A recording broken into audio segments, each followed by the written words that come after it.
예, 시청자 여러분, 이 2부를 시작하도록 하겠습니다. 그러면 우리 사회가 과연 복지 사회로 갈 수 있을 것인가?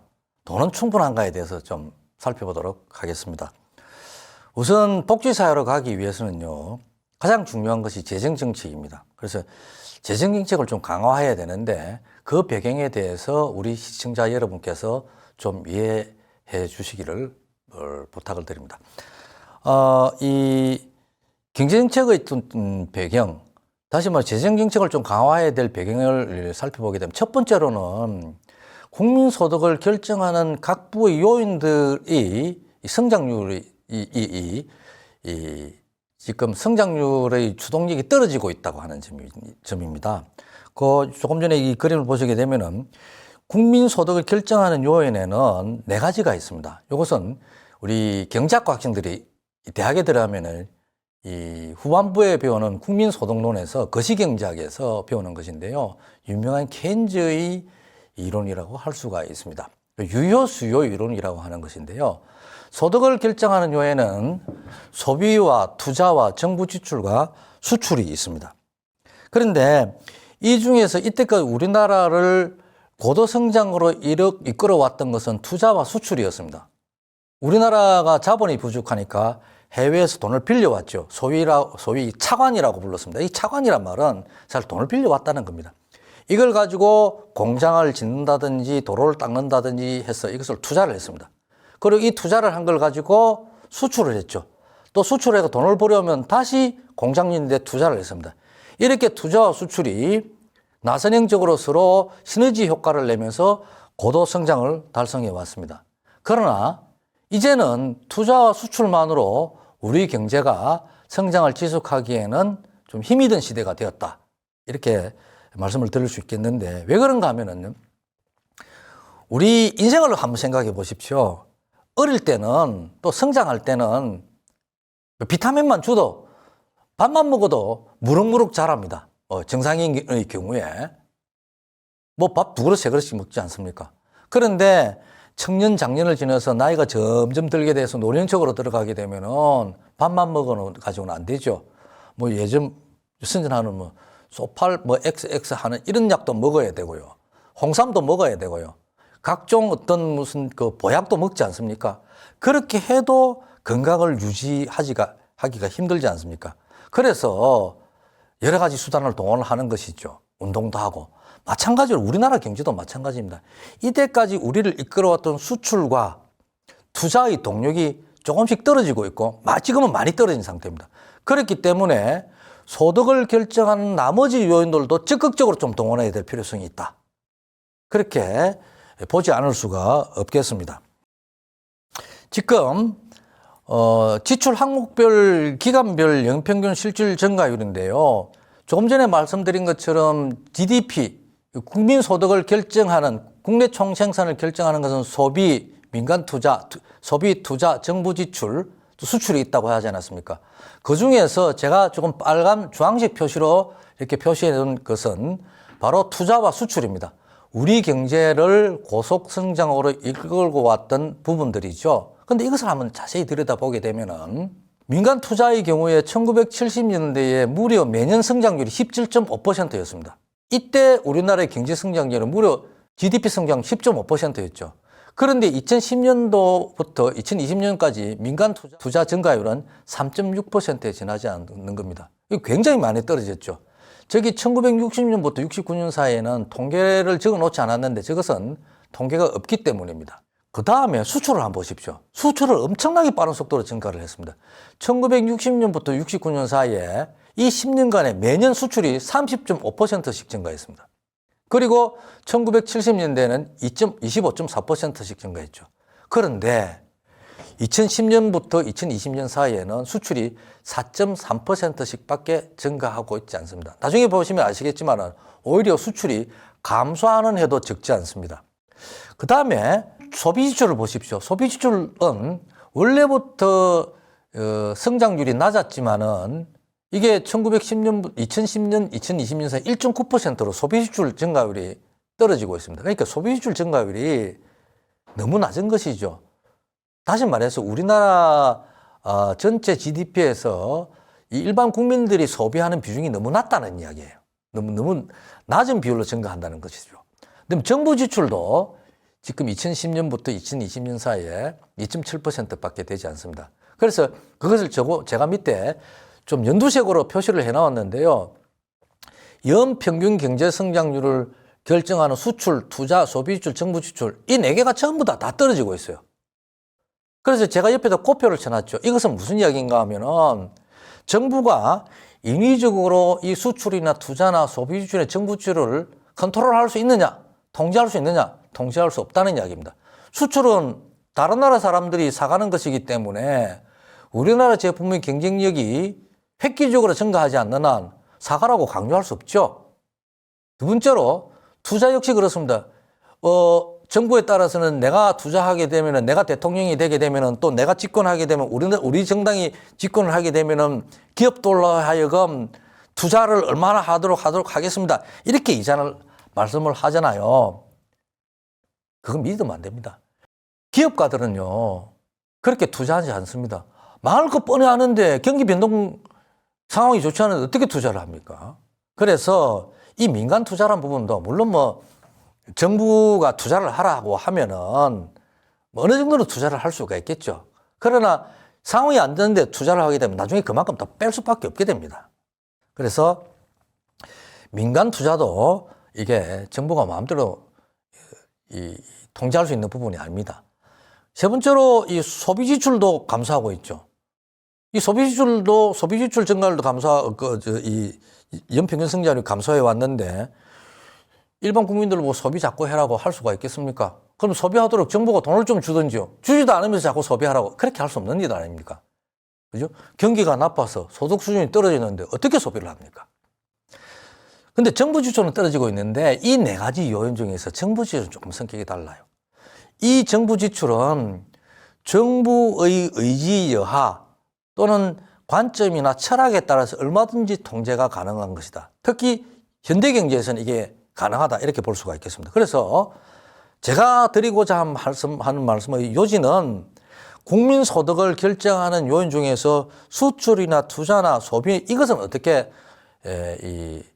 통제를 하기 힘든 반면에 정부 지출은 정부가 강력한 의지를 가지면은 경기 활성화의 수단으로 쓸 수도 있고 또 복지 제도를 강화할 수 있는 수단으로 쓸 수 있으니까 이것을 정책적 모멘텀으로 또 수단으로 동원을 해야 된다고 하는 것입니다.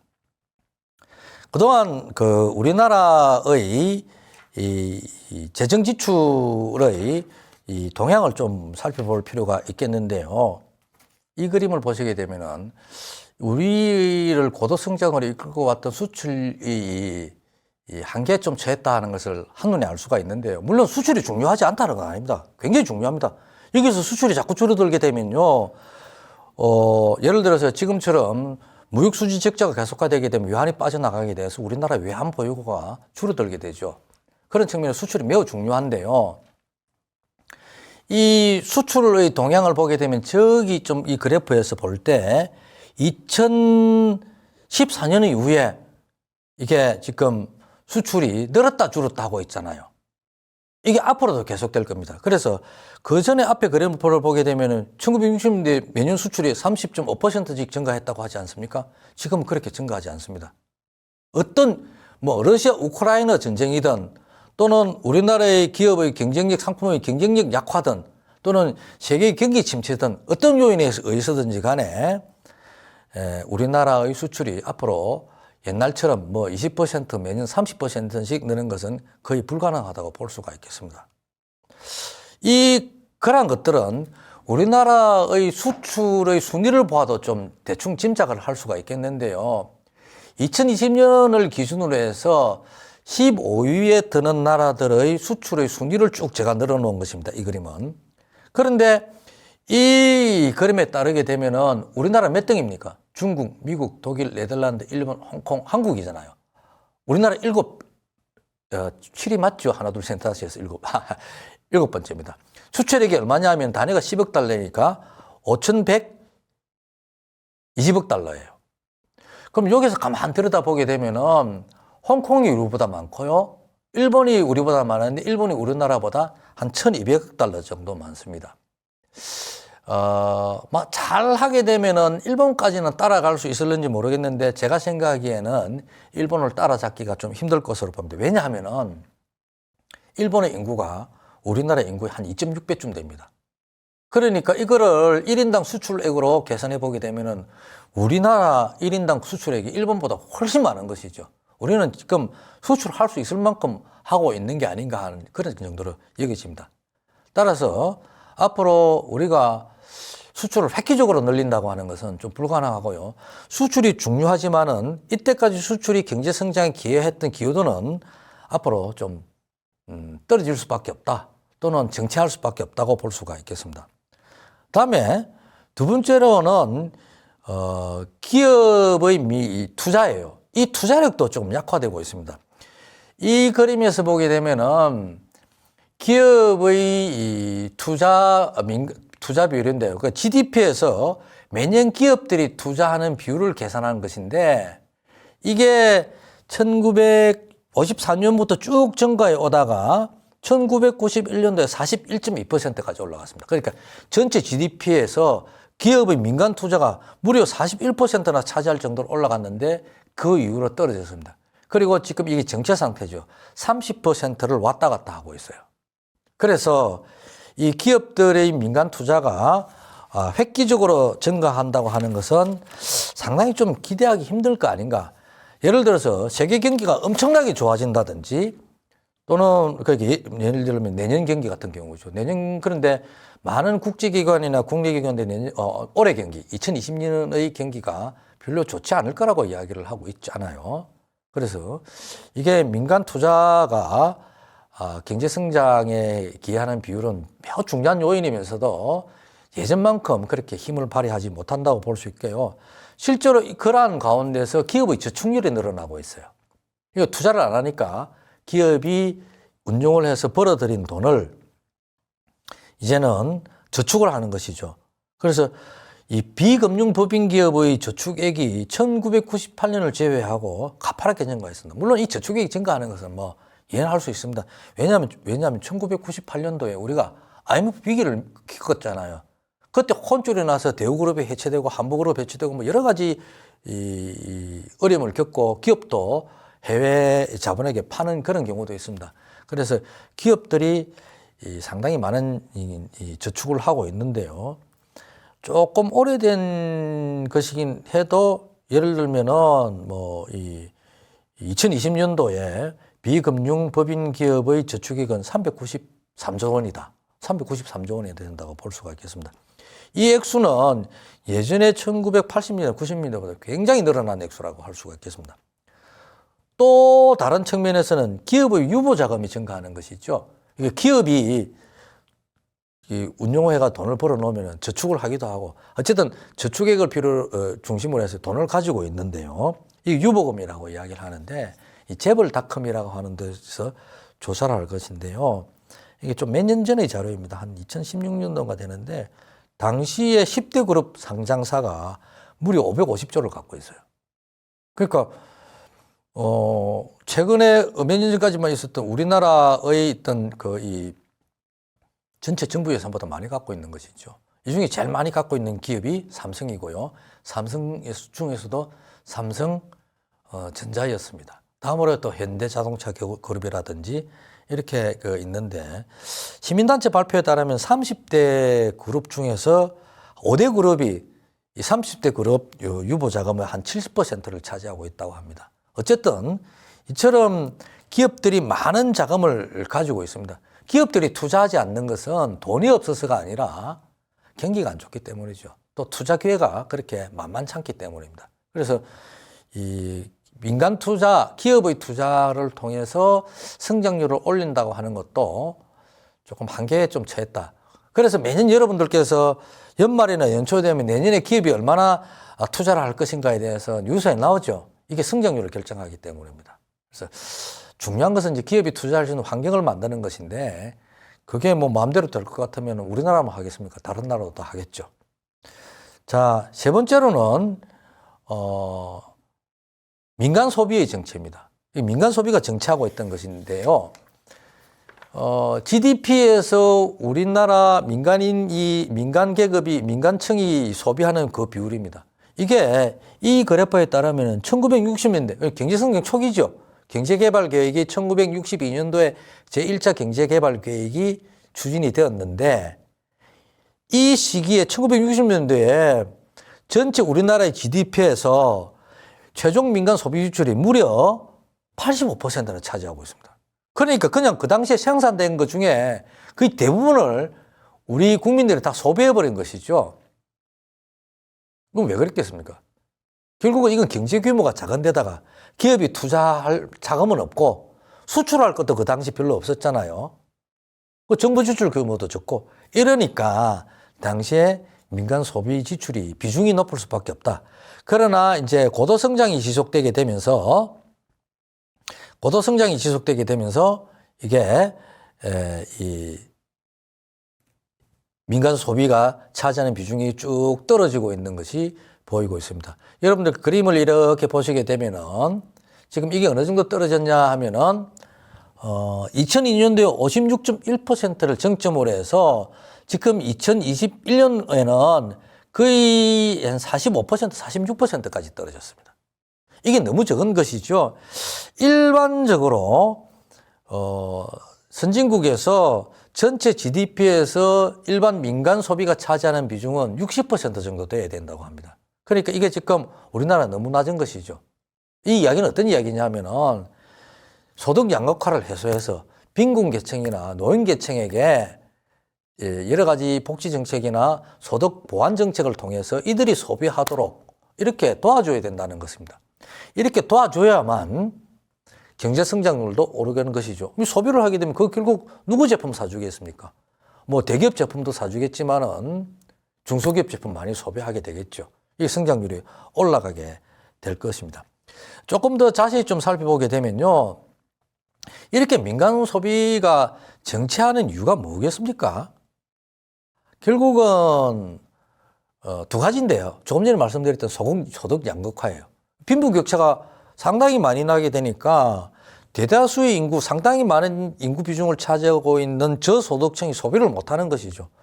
고소득층이 소득 수준 높지만은 고소득층이 뭐 정권 투자나 뭐 이런 이 채권 투자를 하지 소비를 그렇게 많이 하지는 않습니다. 뭐 명품백이나 뭐 이런 거 좀 사겠죠.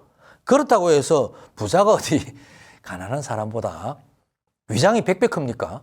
가난한 사람이 짜장면 한 그릇 먹을 때 좀 더 비싼 짜장면 먹겠죠.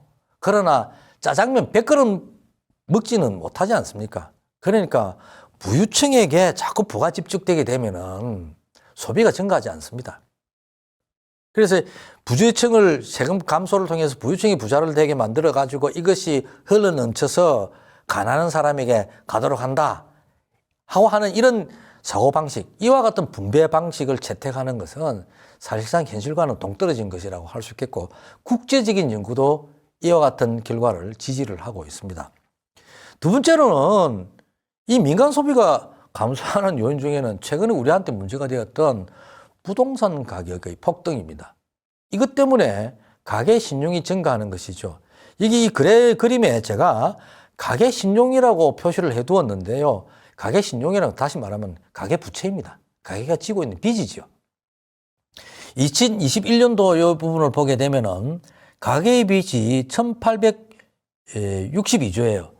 당시에 우리나라의 GDP가 이것보다 조금 더 많았거든요. 그렇기 때문에 우리나라 전체 GDP에서 가계부채가 안고 있는 비율이 90.5%예요. 이거 지금 폭탄이라고 하는 이유가 바로 그런 것입니다.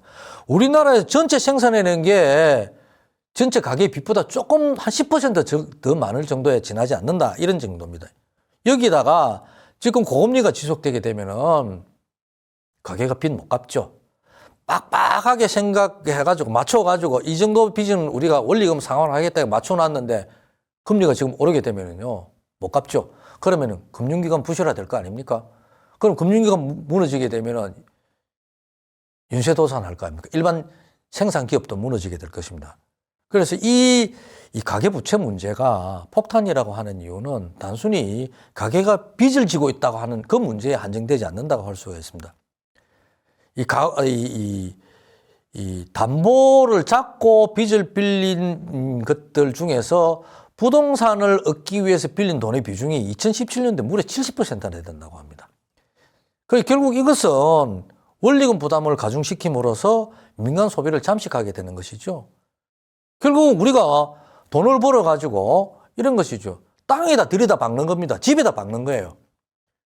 그러니까 이 부동산 이 부분에 대해서는 현 정부는 다시 민간주택 비중으로 간다고 하지만은 사실은요, 우리나라에서 공공주택의 공급 비중은 3% 내지 4%밖에 안 되고 있습니다. 교육이나 의료에 대해서 국가가 개입을 하듯이 부동산에 대해서도 반드시 국가가 저는 개입돼야 된다고 생각합니다. 이거 그대로 놔두고 시장 원리에만 놔두게 되면은 부익부 빈익빈의 현상이 가속화되어서 전 국민이 불행하게 된다. 그래서 적어도 초기에 그 노동시장에 투입되는 신혼부부나 청장년들에 대해서 제대로 된 주택 공급 정책. 그래서 초기 투입 비용을 줄여줘야 되는 것이죠. 그리고 그 사람들이 좀 돈을 벌어서 좀 더 부유하게 되면 더 좋은 아파트로 갈 수 있도록 이 징검다리 정책을 만들어야 된다고 볼 수가 있겠습니다. 그래서 이와 같이 이 가계부채가 이 감소하는 이유는 소득 양극화와 가계 신용의 증가인데 이 가계 부채를 줄이고 가계의 민간 소비의 비중을 증가시키는 일이 굉장히 중요하다고 말씀을 드릴 수가 있겠습니다. 이 책 이렇게 해서 우리가 정부 지출을 제가 증가시켜야 된다고 몇 번이나 좀 강조해서 말씀을 드렸는데요. 돈이 어디 있냐 이런 이야기를 많이 하죠. 또 우리나라는 충분히 또 지출하고 있다 이렇게 이야기를 합니다. 과연 그런 걸까요? 다음의 표를 한번 들여다 보십시오.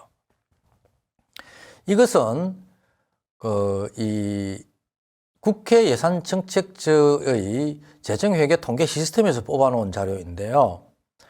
정부 지출이 이 GDP에서 정부 지출이 차지하는 비중이에요. GDP에서 정부 지출이 차지하는 비중이죠. 일반 정부라고 해놨는데 저기에 일반 정부라고 하는 것은 뭐 특별한 정부가 따로 있는 건 아닙니다. 이 일반 정부라고 하는 것은 바로 중앙정부와 지방정부예요. 그런데 대부분 다 이 지방정부가 차지를 하고 있죠. 그래서 요거 보게 되면은 2022년도만 보십시오. 한국에 빨간 줄 돼 있죠. 칸이 되어 있습니다. 이게 GDP에서 우리나라 정부의 지출이 차지하는 비중은 37.9%입니다. 그럼 제일 높은 나라가 어느 나라냐? 프랑스 59.6%예요. 스웨덴, 이탈리아, 캐나다, 독일 다 50% 이상입니다. 이런 나라들이 어떤 나라입니까? 선진국이지 않습니까? 경제 강국이라고 할 수가 있습니다. 그렇죠? 그 다음에 한국은 37.9%밖에 되지 않고요. 그럼 OECD 평균은 얼마나 되느냐? 46.2%입니다. 다시 말해서 우리나라의 GDP에서 우리나라 정부 재정이 GDP에 차지하는 비중은 OECD 평균보다도 8.3%나 적습니다. 또 위에 나와 있는 11개국 평균보다는 9.3%더 적어요. 다시 말해서 우리나라는 사실상 다른 나라에 비하면 긴축 재정이라고 할 수 있죠. 전체 국민 경제에서 차지하는 정부 지출의 비중이 너무 작다. 이렇게 말씀을 좀 드릴 수가 있겠습니다. 그래서 이렇게 그 말씀을 좀 드릴 수가 있겠고요. 그러면 어떻게 이제 조금 자금을 좀 공급을 해야 되느냐. 이 부분에 대해서 조금 말씀을 드려야겠는데, 우선, 정부 지출을 좀 제가 늘려야 된다고 생각했는데, 말씀을 드렸는데, 정부 지출을 늘리기 전에 우리나라의 좀 재정 지출 상황을 좀 살펴보도록 하시죠. 이것은 재정 동향인데요. 결산 기준으로 해서 2010년도부터의 통계를 좀 정리를 한 것입니다. 그래서 2022년은 그 추경 기준인데요. 작년도 말까지 여기 680조라 되는데 실제로 좀 정확하게 계산하면 한 679조쯤 됩니다. 680조 원이라고 치고요. 작년에 예산이 작년까지 아마 한 680조 정도 이 국가 운영을 위해서 투입된 것으로 이렇게 생각을 할 수가 있겠습니다. 이 부분에 대해서 지금 그림을 보게 되면 좀, 이렇게 막대기가 올라갔기 때문에 재정 지출이 빨리 늘었다는 비판이 있습니다. 증가 속도가 너무 빠르다. 그렇게 이야기하는데 실제로는 그렇게 그 이야기가 좀 곤란합니다. 왜냐하면은요, 코로나19로 위한 그 대응 자금이 방출되었지 않았습니까? 이거 방출 안 됐으면은 서민들 경제들 견딜 수 있었겠습니까? 사실 저는 뭐 전임 홍남기 기획재정부 장관한테 굉장히 불만이 많은 사람입니다. 왜냐하면은요, 좀 더 많이 좀 지출해서 서민 경제를 살려 했어야 하는 것인데, 당시 우리나라의 긴급 재난지원금 지출액은 선진국 미국이라든지 또는 프랑스라든지 일본이라든지 이런 나라에 비해서 너무 적은 비율이에요. 뭐 하는 듯 마는 듯 그렇게 그 적게 지출을 했죠. 뭐 거의 좀 늘었기 때문에 이거 좀 이렇게 너무 빨리 늘었다고 비판하기가 힘들고요. 또 이 복지 비용의 증가에 대한 이런 비판에 대해서 포퓰리즘이다, 이렇게 이야기합니다. 그 배경에는 복지 수요가 일단 늘고 나면은 줄이기 힘들다. 시청자 여러분, 경제 성장 뭐 한다고 제가 말씀드렸습니까? 잘 먹고 잘 산다고 그랬잖아요. 복지 제도를 구축해야 되는 것이죠. 잘 먹고 잘 살기 위해서 복지 제도를 구축했는데 왜 줄입니까? 왜 줄이기 힘든다고 이야기합니까? 뭐 때문에 줄입니까? 그럼 다시 우리 다 생활이 어렵게 되어라는 그런 이야기입니까? 그래서 이것을 가지고 언론이라든지 또는 보수적인 정당이 자꾸 포퓰리즘이라고 하는데요, 대중선동하는 것이죠. 제가 보기에는 그렇게 말씀하시는 분들이 포퓰리즘이다, 포퓰리즘 빠짐이 있다, 포퓰리스트다, 대중선동가다, 사실과 다르다, 이렇게 말씀을 드리고 싶습니다. 그래서 물론 뭐 재정의 무리한 증가에 대해서는 주의해야 되지만은, 오히려 지나치게 좀 이 국가 재정 문제에 대해서 규제를 한다든지 억제를 한다든지 하는 것은 오히려 성장률을 떨어뜨리고 경제 운영의 어떤 궁극적 목표를 훼손한다, 망친다라고 할 수가 있겠습니다. 그래서 그러면 느리기는데 어떻게 좀 재정 자금을 조달을 해야 되느냐? 뭐 네 가지 방향으로 좀 생각을 해볼 수가 있겠습니다. 하나는 세금을 걷는 것이죠. 세금 걷지 않고서는 재정 자금을 조달할 수 없습니다. 그 다음에 두 번째로는 국공채를 발행하는 것입니다. 그렇죠? 세 번째로는 국가가 받아들인 여러 가지 정부 수입 중에는 세금 외의 수입이 있습니다. 예를 들면 차입금이라든지, 그 다음에 무슨 정부 재산을 좀 팔았다든지 하는 이런 것들이 있죠. 이것을 세외 수입이라고 합니다. 그 다음에 이제 기금이 있습니다. 예를 들면 여러분들 국민연금 다 모두 다 내지 않으십니까? 그러면 국민연금과 같은, 그 다음에 뭐 공무원연금, 또 사학연금, 또는 건강보험, 또 산재보험 이런 거 내지 않습니까? 이와 같은 사회보장성과 더불어서 여러 가지 기금이 있는데요. 요게 정부가 운영하고자 하는 정책 중에 들어가 있습니다. 그래서 이 기금은 지금 우리나라에서는 한 60 몇 개쯤 되죠. 한 66개인가? 올해 작년 기준으로 그 정도 좀 되고 있습니다. 그 외에 정부 예산을 절약을 한다든지 또는 정책 우선순위를 변경한다든지 하는 게 있겠는데, 그러나 기본적으로 국가 재정을 구성하는 것은 우리 국민들이 내는 세금하고요, 그 다음에 국공채 발행이라고 할 수가 있겠습니다. 세외 수입이나 기금이나 또는 그 외 절약 정책 순위 변경은, 기금은 특정 목적으로 이미 사용하도록 되어 있기 때문에 정부가 정책을 변화하는 경우에 크게 영향을 미치지 못하고요. 세외 수입이나 그 외 절약이라든 정책 순위 변경은 뭐 절약해봐야 전체 국가 예산에서 그다지 큰 비중을 차지한다고 볼 수가 없겠습니다. 그래서 결국은 두 가지 방안이죠. 재정정책의 주요 자금 조달 원천은 세금과 국공채 발행이다, 이렇게 볼 수가 있겠습니다. 그럼 우리나라가 세금을 많이 부담한다고 자꾸 이야기를 하는데 어느 정도 부담하느냐? 이것입니다. 바로 그림을 보게 되면은 조세 부담률이 나와 있습니다. 이 조세 부담률이라고 하는 것은 전체 GDP에서 우리나라 법인 기업이라든지 일반 국민들이라든지 하는 이런 계층들에서 경제 주체들이 얼마나 세금을 많이 내느냐 하는 것을 백분비로 나눈 것입니다. 이게 대체로 보게 되면은 1990년도에 16.6%였는데 2020년도에 한 20% 정도 됩니다. 그러니까 세율이 한 20% 정도 된다. 현재는 그렇게 볼 수 있겠고요. 위에 있는 점은 국민부담률이라고 하는 것인데 이 국민부담률은요. GDP에서 세금을 내지 않습니까? 근데 여러분들 국민연금 내죠. 건강보험 내죠. 이런 사회보장성 기금을 냅니다. 이것도 사실은 부담은 부담이라고 할 수 있습니다. 뭐 노후에 혹은 또 현재의 병원비에 대체하는 이런 부분이긴 해도 부담이라고 할 수 있죠. 그래서 이것을 합한 것을 국민부담률이라고 하는데 국민부담률이 조금 더 높게 나타납니다. 그래서 우리나라 조세 부담률은 한 20% 되는데 이것도 지금 높다고 난리죠. 그래서 그럼 과연 정말 얼마나 높으냐? 자, 다음 그림을 보겠습니다. 이걸 보게 되면은 주요국들, 특히 OECD 국가들의 조세 부담률을 보여주고 있습니다. 이것은 2018년도 건데요. 이 코로나가 유행하기 전이죠. 이게 최신 자료입니다. 그래서 이것을 설명을 드리게 되면은 세금이 제일 높은 나라가 덴마크예요. 44.3%입니다. 그런데 이 나라는 어떻습니까? 복지국가죠. 뭐 덴마크가 유명한 기업이 있다는 이야기 들었습니까? 별로 들은 적이 없을 겁니다. 그럼에도 불구하고 덴마크는 경제적으로 굉장히 평등한 나라고 전 국민이 별로 어려움 없이 살고 있다. 그 외에도 그 밑에 스웨덴이라든지 아이슬란드, 뉴질랜드, 벨기에, 핀란드, 프랑스, 노르웨이, 룩셈부르크 다 조세 부담률이 높습니다. 반면에 우리나라는 어느 정도입니까? 저 지금 그 빨간 두 번째 빨간 선 있잖아요. 막대 이겁니다. 20.2%, 20%예요. 그럼 OECD 평균은 얼마냐? 24.9%. 저 첫 번째 빨간 막대 있잖아요. 요거 25%입니다. 그러니까 5% 좀 낮은 것이죠.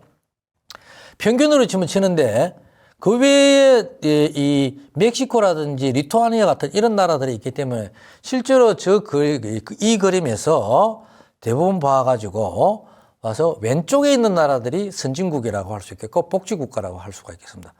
다만 우리보다 조세 부담률이 낮은 나라에는 일본이나 미국이 들어있는데 우리보다는 복지 제도가 잘 갖추어져 있을지 몰라도 일본은 우리보다 잘 갖추어져 있습니다. 미국은 어떻습니까? 의료보험 망가진 사람이 5천만 명이죠. 그러니까 지금 세율이 한 0.몇 %, 한 1% 정도 좀 낮은 나라라고 할 수 있겠습니다. 그러니까 우리나라는 전체적으로 봐서 국제적으로 조세 부담률이 낮은 나라다. 그렇게 말씀을 드릴 수가 있겠습니다.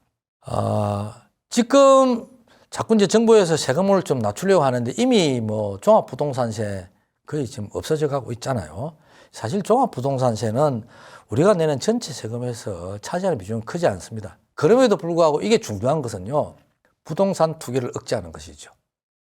제가 생각하기에는 기본적으로 이 부동산 뭐 기업처럼 만들어 이런 거 하면 안 된다고 생각합니다. 이건 기본적인 우리가 경제학을 공부하게 될 때 뭐 노동, 자본 이렇게 주로 분석을 합니다만 부동산에 대해서는 별로 분석을 하지 않거든요. 그러나 이건 굉장히 중요한 토지를 기반으로 해서 성립하고 있는 이와 같은 토지라고 하는 생산 요소 위에서 나타나고 있는 이 시장 경제이기 때문에 이거 누가 독점을 한다든지 기업 운용한다든지 이렇게 공급이 제한되어 있는 어떤 생산 요소에 대해서 시장 경제를 일방적으로 도입하는 것은 좀 곤란하다고 생각합니다. 그래서 이건 기본적으로 1가구 1주택을 실현을 해야 되고요.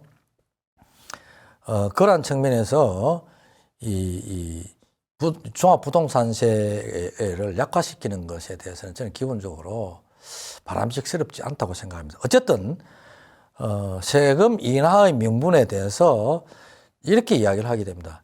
기업 투자를 증가시키기 위해서는, 기업 투자를 자극하기 위해서는, 또 경기 활성화를 위해서는 세금을 깎아줘야 된다. 과연 세율을 조금 낮춘다고 해서 기업이 투자를 하겠습니까? 오히려 그런 것들보다는 지금의 고금리가 좀 문제가 되는 것이죠. 기업이 투자하는 데는 경기 변동이라든지 뭐 시장 상황 이런 것들이 굉장히 크게 작용을 하고 있고요. 물론 뭐 세율을 인하하게 되면 어느 정도 영향을 미칠 수 있겠지만은 그 영향은 그다지 크지 않다. 그렇게 말씀을 좀 드릴 수가 있겠습니다. 두 번째로 감시한 세금 안 깎아주니까 기업이 해외로 나간다. 이렇게 이야기를 하고 있습니다.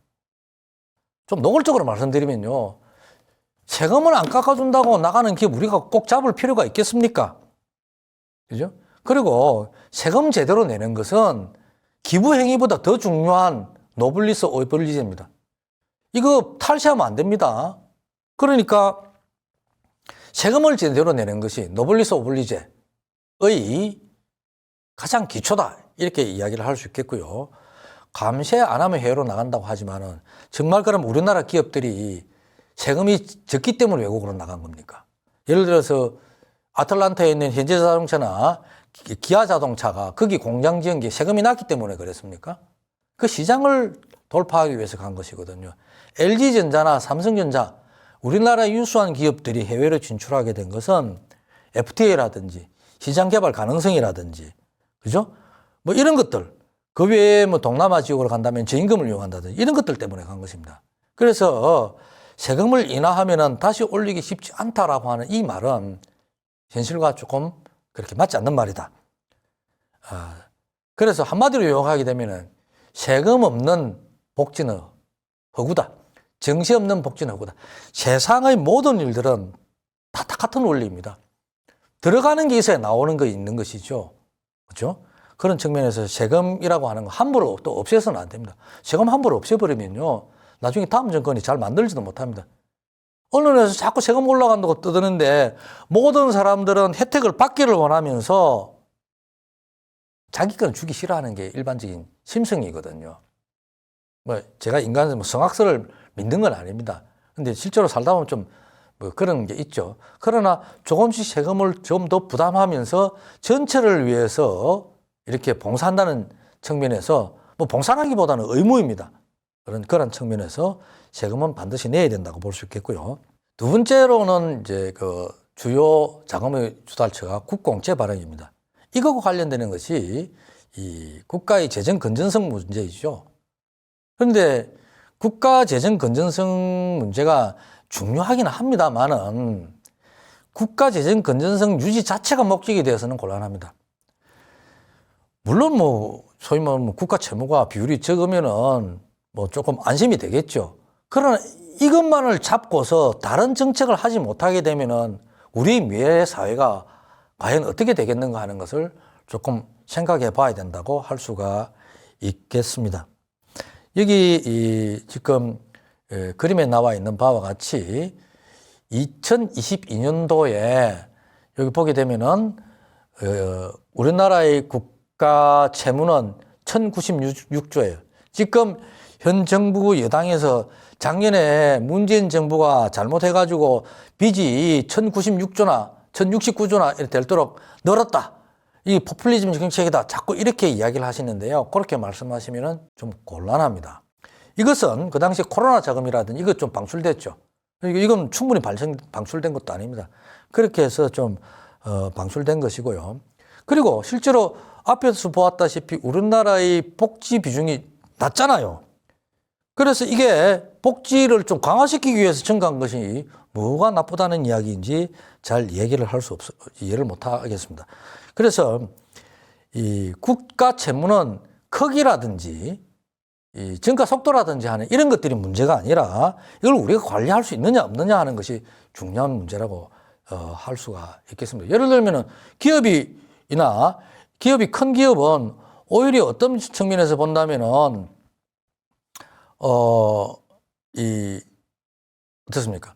기업이 큰 기업 보게 되면 회사채 발행이 크잖아요. 예를 들면은 작년에 김진태 지사가 광운랜드 사태에 부도를 내몰아서 문제가 되었지만은 예를 들어서 한국 도로공사 또는 한국전력 같은 데서 특수채 발행할 때 얼마나 많이 발행해요? 보통 1200억, 1800억씩 발행했잖아요. LGU 플러스도 1500억 발행하려다가 1000억 아마 자금 조달을 못했죠. 그러니까 덩치가 크면 클수록 국공채 발행이 커지는 겁니다. 그리고 이건 또 사실 기본적으로 또 차환하기 때문에 갚지도 않는 것입니다. 그래서 자꾸 이걸 이 국가 빚이라고 이야기를 하는데 빚이라는 표현은 정확한 표현이 아니다. 국가 채무다. 그리고 이렇게 발행되는 국채는 사실상 금융상품입니다. 그런 측면에서 좀 바라봐야 되고요. 우리나라의 국가의 이 부채 비율이 좀 늘기는 했지만은 다음 그림에서 보다시피 이 보게 되면은 GDP 대비 일반 정부의 총 부채 비율이 상당히 낮습니다. 이 그림을 보면은 지금 이게 2020년인데요. 우리나라의 비율이 49%에 지나지 않습니다. 그럼 이 나라들을 평균한 OECD 국가의 평균점은 얼마냐? 35의 평균은 얼마냐? 96%예요. 다시 말해서 OECD의 일반 정부의 총 부채 비율은 OECD 평균의 절반에 지나지 않습니다. 굉장히 재정이 건전한 편이고요. 우리보다 재정이 건전한 것으로 나타나는 나라들은 에스토니아, 룩셈부르크, 스위스, 튀르키예, 칠레, 체코 이 정도 지나지 않잖아요. 우리가 이런 나라들하고 비교를 하겠습니까? 이런 나라 빼고 나면은요. 사실상 선진국 중에서 주요 국가 중에서 우리나라가 재정 건전성이 제일 좋은 나라다. 이렇게 볼 수가 있겠고요. 다만 일본처럼 257%였는데 저렇게 되게 되면은 금리가 오르게 되면 좀 곤란하겠죠. 그래서 물론 관리는 해야 되지만은 너무 지나치게 이렇게 주장하는 것은 좀 곤란하다 말씀을 드릴 수 있겠습니다. 이렇게 이야기를 하게 되니까 야, 우리나라 부채 중에는 일반 공공기관의 부채가 있다. 이것을 보면은 우리나라 부채가 그보다 훨씬 많다라고 하는데 이 오른쪽에 빨간 쪽으로 표시된 것을 보십시오. 이 공공부문의 부채, 재무정보를 제가 계산을 한 것인데요. 여기 부채 비율을 보게 되면요. 2017년도에 부채 비율이 자본분의 부채죠. 이게 부채 비율인데 157%입니다. 물론 자본보다는 많아요. 157%인데 2021년에 151%로 떨어졌습니다. 이게 2012, 13년경에는 200%가 넘었어요. 근데 이게 많다는 비판 때문에 조금 떨어졌죠. 그리고 이것이 안정적인 수준을 유지하고 있기 때문에 그리 걱정을 거셔야 돼요. 물론 공공기관의 부채 비율이 아주 높은 부분에 대해서는 좀 섬세하게 관리할 필요성이 있습니다만은 이런 것도 좀 생각을 해봐야 됩니다. 공공기관은 공공재를 공급하기 때문에 일반 기업처럼 이렇게 이 수익만을 추구하지 않는다. 예를 들면은 한국 수자원공사라든지 철도라든지 이런 거 민간 기업에 말되면은 제가 기차 타고 서울 올라왔습니다. KT 타고 올라왔지만은 이거 부담스러웠을 겁니다. 그러니까 기차 운송비라든지 운임비라든지 물값이라든지 엄청나게 오르겠죠. 그래서 이런 공공 부분에서 공공기관이 지고 있는 부담을 생각을 하고 오로지 그냥 공공기관이 국민의 부담이다, 빚을 지게 만든다 이렇게 하는 것은 좀 곤란하다고 할 수가 있겠습니다. 게다가 이 공공기관은 똑같은 부분이 많습니다. 수도 공급이라든지 전기 공급이라든지 철도 공급이라든지 하는 이런 부분에 대해서 똑같은 게 많아서 경영이 급격하게 악화될 가능성도 적고요. 또 정말로 위기가 온다면 정부기관이기 때문에 통제할 수 있습니다. 그래서 이 부분에 대해서는 걱정할 일이 아니라는 생각이 들고요. 오히려 지금 정부에서 자꾸 추진하려고 하는 공기업의 민영화가 오히려 제가 생각엔 더 걱정이 된다고 말씀을 드릴 수가 있겠습니다. 시청자 여러분, 제가 이제 복지사회로 가야 된다고 하는 측면에서 왜 가야 되느냐 하는 것하고 또 갈 때 우리가 쓸 수 있는 수단이 어떤 것이 있느냐, 과연 가능하냐 하는 것에 대해서 말씀을 드렸습니다. 저는 가능하다고 생각합니다. 지금이 전환점이라고 생각합니다. 이 어려울 때 복지사회를 위한 어떤 정책적 기반을 구축을 해야 되는데요. 그걸 구축하는 것은 결국 우리 시민사회의 힘이라고 생각합니다. 이런 부분에 대한 이해가 한 사람 한 사람 제고되고 늘어날 때 여야를 가리지 않고 우리 서민을 위한 복지 정책을 넓힐 수 있을 거라고 생각이 들고요. 물론 러시아 우크라이나 전쟁으로 인해서 또 세계 공급망이 붕괴되고 또 대중국 견제가 지금 강화되고 있고 또 금리 인상이 되고 있어 어려운 상황인 것은 사실입니다. 그래서 서민 경제가 더욱 압박을 받고 있습니다. 그러나 오히려 이렇게 어려운 때일수록 김대중 대통령이나 또는 루즈벨트 대통령이 했다시피 복지 기반을 확립해서 경제를 활성화시키는 그와 같은 정책, 재정의 적극적 활용이 필요하다고 생각합니다. 복지사회 건설을 위한 재정의 적극적 역할을 포기해서는 안 된다고 하는 것이죠. 경제 활성화를 위해서라도 적극적인 좀 재정 정책이 마련되기를 바람하지 않습니다. 여기까지 말씀을 드렸고요. 시청자 여러분, 그동안 제 강의, 제가 드린 말씀 듣는다고 수고 많으셨습니다. 다음 시간에 더 좋은 내용을 가지고 찾아뵙도록 하겠습니다. 좋은 시간 되십시오. 먼저 웹사이트의 주소를 입력합니다. 화면 오른쪽에 후원하기 버튼을 누르면 후원 페이지로 이동합니다. 정기 후원 신청하기 버튼과 QR코드가 있습니다. QR코드로 이동하기 원하시는 분들은 스마트폰을 이용해서 촬영해 주세요. 시민언론 더 탐사 후원에 동참해 주셔서 감사합니다. 후원 신청을 위해서 우선 회원 정보, 결제 정보를 입력하셔야 합니다. 회원 정보 입력 시 후원자명, 휴대전화 입력은 필수입니다. 결제 정보는 정기결제와 일시결제 중 선택하여 진행됩니다. 정기결제는 자동이체, 신용카드, 휴대폰 중 원하시는 결제 방식을 선택합니다. 자동이체의 경우 계좌번호 입력 시 평생계좌는 사용할 수 없습니다. 평생계좌는 휴대폰 번호나 학번, 군번, 업종을 대표할 수 있는 특정 번호로 만든 계좌번호입니다. 이러한 평생계좌는 자동이체 계좌로 사용할 수 없습니다. 신용카드, 휴대폰 중 원하시는 후원 방식을 선택하시면 됩니다. 결제 정보 입력이 끝나면 결제일은 선택합니다. 결제일은 매달 5일, 15일, 25일 중 선택할 수 있습니다. 결제 금액을 입력할 때 금액은 최소 1,000원 이상이 되어야 합니다. 일시결제는 신용카드와 휴대폰 결제가 가능합니다. 일시결제는 1회 후원하는 방식입니다. 신용카드, 휴대폰 중 원하시는 결제 수단을 선택하고 내용을 작성한 후 결제 금액을 입력합니다. 결제 금액은 최소 1,000원 이상이 되어야 합니다. 마지막 단계로 결제 동의 정보를 입력합니다. 개인정보 수집 및 이용 제공 위탁 등에 대한 동의란에 체크하시고 상세 보기를 눌러 약관을 확인하세요.